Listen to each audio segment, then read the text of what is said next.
নমস্কার বন্ধুরা, সকলকে আমার চ্যানেলে স্বাগত। রাজ্যের সমস্ত ধরনের সরকারি কর্মচারীর পাশাপাশি সমস্ত ধরনের পেনশনার এবং ফ্যামিলি পেনশনারদের ডিএ সংক্রান্ত বিষয়টি, যেটি এই মুহূর্তে সুপ্রিম কোর্টে বিচারাধীন অবস্থায় ছিল এবং যার বহু প্রতীক্ষিত শুনানি আজকে অর্থাৎ 16ই মে 2025 এই শুনানির জন্য ডেট ধার্য করা ছিল। এবং এই শুনানিতে এক প্রকার কার্যত জয় পেয়েছে রাজ্যের কর্মচারী এবং পেনশনাররা।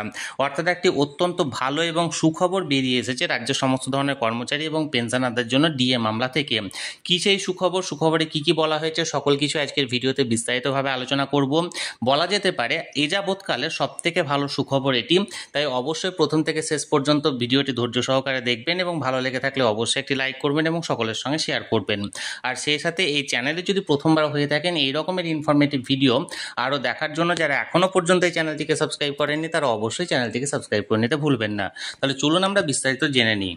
আজকে এই ডিএ মামলা শুনানিটি honourable mister justice Sanjay Karol and honourable mister justice Sandeep মেহতার এজলাসে এই মামলাটি ওঠার কথা ছিল এবং যার ক্লজ নাম্বার ছিল 61, অর্থাৎ 61 নাম্বার সিরিয়ালে এই মামলাটি ওঠার কথা ছিল এবং নির্দিষ্ট সময়ে উঠেছিল এবং তার সাথে সাথে কোর্ট নাম্বার ছিল 14 এবং এই মামলাটি 14 নাম্বার কোর্ট নাম্বারে থাকলেও to be taken at top of the board or high up on the board এই লিস্টেড করা ছিল এবং এটা দুটোর দিকেও এটা সেকেন্ড হাফে এটা টাইম থাকলেও এই মামলাটি আজকে 11:25 নাগাদ শুনানি শেষ হয় এবং শুরু হয় 11:12 নাগাদ, অর্থাৎ 11:12-তে শুনানি শুরু হয়েছিল এবং শেষ হয়েছিল 11:25 এবং 13 মিনিট ধরে এই দীর্ঘ শুনানি হয়েছিল।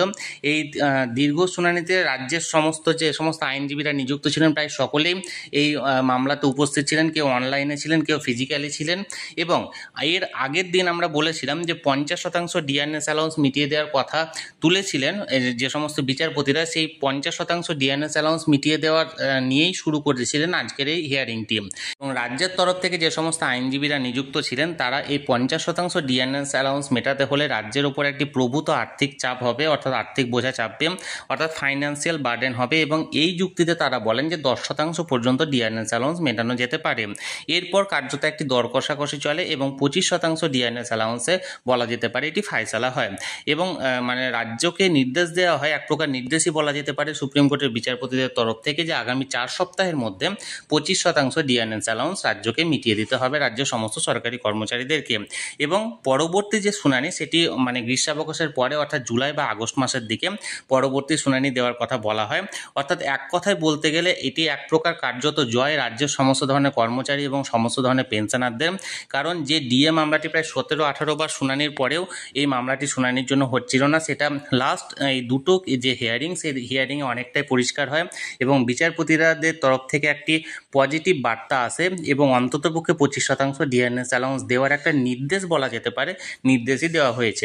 এখনও পর্যন্ত এই কেসের জাজমেন্ট কপি আপলোড হয়নি। জাজমেন্ট কপি আপলোড হলে আমি বিস্তারিত জাজমেন্টে কি বলা হয়েছে তাই নিয়ে একটি ভিডিও এই চ্যানেলে নিয়ে আসবো। আশা করা যায় সেটি বিকেল বা সন্ধ্যের মধ্যে জাজমেন্ট কপিটা এখানে আপলোড করা হবে এবং জাজমেন্ট কপি পেলে সেটা বিস্তারিতভাবে আমি আলোচনা করব এই চ্যানেলে ভিডিওর মাধ্যমে। তাই সেই সমস্ত ভিডিও দেখার জন্য এবং পুঙ্খানুপুঙ্খ খবর পাওয়ার জন্য এই চ্যানেলটিকে যারা এখনও পর্যন্ত সাবস্ক্রাইব করেননি অবশ্যই চ্যানেলটিকে সাবস্ক্রাইব করে রাখুন।